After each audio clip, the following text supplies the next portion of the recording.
With the ongoing COVID-19 pandemic, many businesses have been greatly impacted, including the restaurant industry. Hi, I'm Lana from ACE Plus Tax Resolution, and today we're going to be talking about the newly passed Restaurant Revitalization Funds and restaurant tax relief strategies. Since the restaurant industry has lost so much business during these times, there are now new funds and tax relief programs that are available to them. This includes a $5 billion fund for restaurants with gross receipts of $500,000 or less in 2019, and also a $23.6 billion worth of grants with up to $10 million for restaurants. Now, you might be wondering how these grants and funds are taxed. We'll talk about that later on in the video, but first, let's talk about the specifics of these programs themselves. The grant amounts for each restaurant will differ. They are based on the business's revenue loss that is associated with COVID. There are different ways to calculate these pandemic-related revenue losses, depending on when the businesses were opened. If the business was operating in 2019, partially or for the entire year, the grant amount will be the 2020 average monthly gross receipts multiplied by 12. You then take that number and subtract 2019 average monthly gross receipts and multiply that by 12. There are different calculations if the business is newly opened anytime between January 1st of 2020 and the enactment of the bill, which was March 11th of 2021. Also note that the amounts will be reduced by the SBA loans. This includes the PPP loans. So, where can restaurant owners use this fund?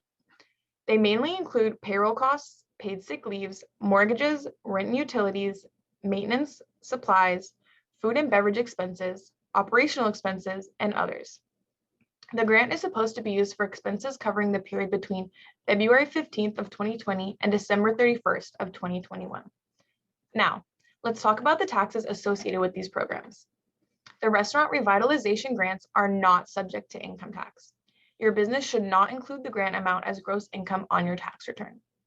The grant has been a much needed life support for this troubled industry. Followed by the pandemic, the restaurant industry was perhaps the most impacted by the lockdowns, with the ongoing burden of having to remit tax payments. Payroll taxes, for one, continue to be a pressing cause of concern for the restaurant industry.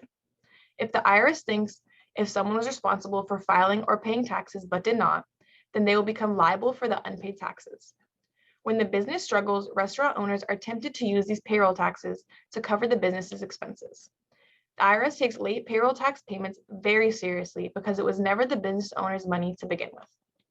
If you didn't try to resolve your taxes for years, serious consequences can occur for your business. The IRS has the power to levy your bank accounts and seize your income or properties. They can also assert the trust fund recovery penalty by going after you personally or even close your business. They'll try everything to collect back taxes from your business.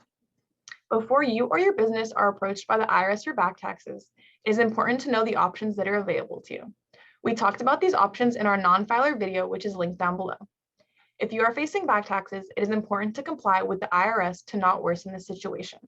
Our certified tax professionals here at ACE Plus Tax Resolution can guide you through these tricky processes. Make sure to like, comment, and subscribe for more information and tips. You can also visit our website linked down below or call us today to speak with our certified tax resolution specialist.